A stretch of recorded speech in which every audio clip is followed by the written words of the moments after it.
నమస్తే. Welcome to BRK money control.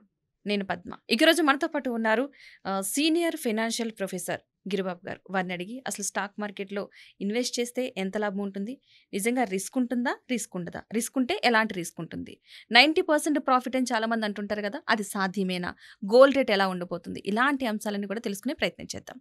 నమస్తే అండి. నమస్తే అండి. యాక్చువల్గా చాలా మంది 90% ప్రాఫిట్ ఉంటుంది ఈ మ్యూచువల్ ఫండ్స్లో కావచ్చు, స్టాక్ మార్కెట్లో కావచ్చు, పెట్టుబడి పెడితే అని చెప్పేసి అంటున్నారు. నిజంగానే 90% ప్రాఫిట్ సాధ్యమే అంటారా? తీసుకోవచ్చు మనం అంతలాగా? డెఫినెట్లీ తీసుకోవచ్చు. 90% ఎలా పాసిబుల్ అవుతుంది? ఎలా పాసిబుల్ అవుతుందంటే మీరు నాకు పీరియడ్ చెప్పట్లేదు. ఆ 90% 1 yearలో వస్తుందా, 1 monthలో వస్తుందా, 10 years వస్తుందా అని.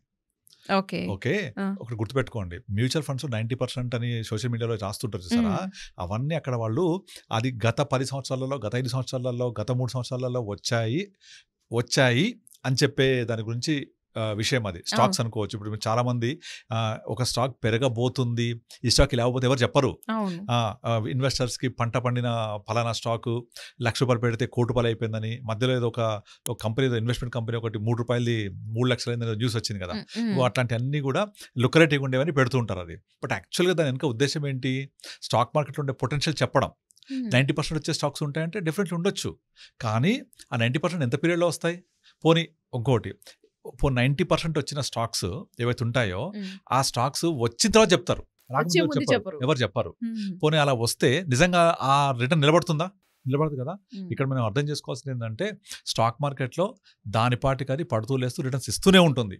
మనమేని తీసుకున్నది ఇంపార్టెంట్. ఇప్పుడు for example investment return, investor return రెండు ఉంటాయి. ఇన్వెస్ట్మెంట్ అనేది ఫర్ ఎగ్జాంపుల్ స్టాక్ మార్కెట్లో సెన్సెక్స్ పుట్టినప్పుడు 1980s 90sలో ఒక ₹100 ఇన్వెస్ట్ చేస్తే ఇవాళ ₹75,000, జస్ట్ ₹100. దాని యాన్యువల్ రేట్ ఆఫ్ రిటర్న్ వచ్చి అరౌండ్ 16%.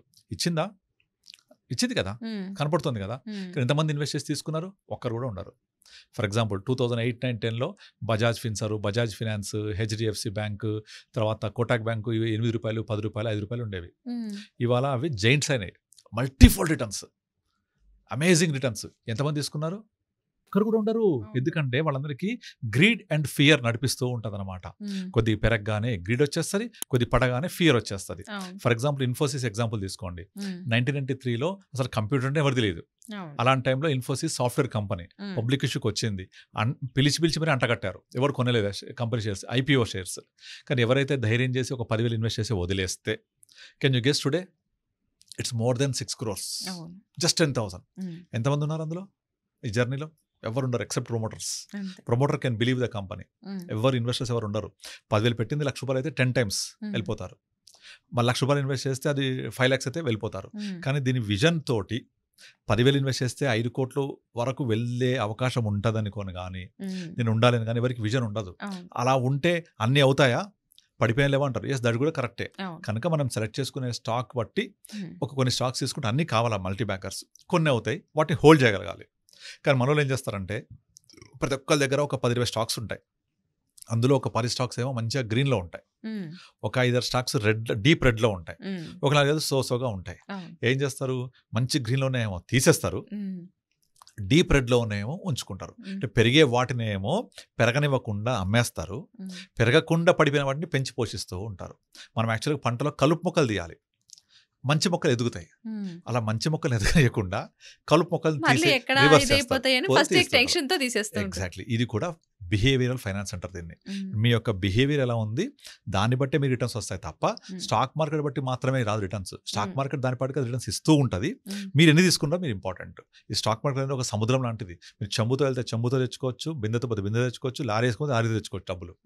బట్ మీరు ఎలా వెళ్తున్నారు, మీ యొక్క యాటిట్యూడ్ ఏంటి, మీ బిహేవియర్ ఏంటి, దాన్ని బట్టే ఉంటాయి. సో మీకు 90% రిటర్న్ వచ్చే స్టాక్స్ ఉన్నాయంటే బోల్డ్ ఉన్నాయని చెప్తూ ఉంటారు, చూపిస్తూ ఉంటారు. కానీ ఎంతమంది తీసుకున్నారు చెప్పండి రిటర్న్స్? ఎవరు ఉండరు. ఇంకోటి చెప్తాను, ఇప్పుడు ఇంతవరకు వరల్డ్లో 3.5 yearsలో హైయెస్ట్ రిటర్న్ ఇచ్చిన ఫండ్ ఒకటి ఉంది అమెరికాలో, వాన్గార్డ్ గ్రూప్ కంపెనీ ఫండ్ అది. అయితే ఆ ఫండ్ యొక్క స్పెషాలిటీ ఏంటంటే ఇంతవరకు హైయెస్ట్ నష్టపోయిన ఇన్వెస్టర్స్ని ప్రిపేర్ చేసిన ఫండ్ కూడా అదే. ఎక్కువ మంది ఇన్వెస్టర్స్ నష్టపోయారు. అండ్ హైయెస్ట్ రిటర్న్ ఇచ్చిన తక్కువ పీరియడ్ ఇచ్చిన ఫండ్ కూడా అదే. మరి ఎలా నష్టపోయారంటే అది 3.5 yearsలో మోర్ దెన్ 3.5 times పెరిగింది. అది ఆ రిటర్న్ చూసి వచ్చారు అందరు కూడా. వచ్చేసరికి అక్కడి నుంచి పడింది అది. అందరు కూడా ఆ ఫండ్ మొత్తం పెరిగి 3.5 times పెరిగింది, 3.5 years అని చూసి వచ్చి రావడం వల్ల అక్కడ నుంచి వేరే కొన్ని కారణాల వల్ల మార్కెట్ ఫండ్ పడిపోవడం వల్ల అందరు నష్టం బుక్ చేసుకుని వెళ్ళిపోయారు. మీరు ఎప్పుడు ఎంటర్ అవ్వాలి? బిగినింగ్లో ఎంటర్ అవ్వాలి కదా. మొత్తం సినిమా అంతా అయిపోయాక వచ్చారు వాళ్ళు, శుభం కడేసేసాడు, పడిపోయింది మొత్తం అంతా, కిందకి వచ్చేసింది, నష్టపోయారు.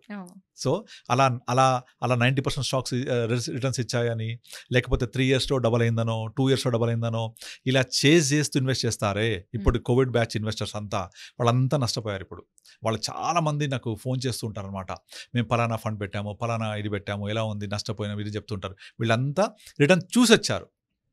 అలా అని ఆ నష్టాన్ని బుక్ చేసుకోవద్దని చెప్తాను నేను.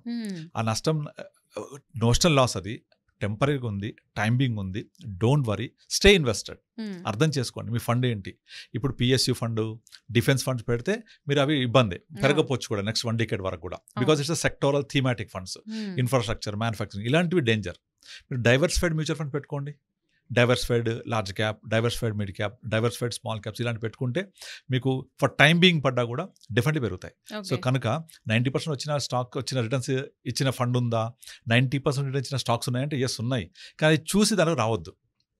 అది ఫర్ టైమింగ్ రావచ్చు. చాలా ఉంటాయి ఫండ్స్ అట్లా 1 year డబల్ అయినా బోల్డ్ ఉన్నాయి. లాస్ట్ కోవిడ్ టైంలో 5x 10x అనే ఫండ్స్ కూడా ఉన్నాయి. 10 times 5 yearsలో, 5 times 3 yearsలో వచ్చిన స్టాక్స్ కూడా చాలా ఉన్నాయి. కానీ చూసి మనము వాత పెట్టుకోవద్దు.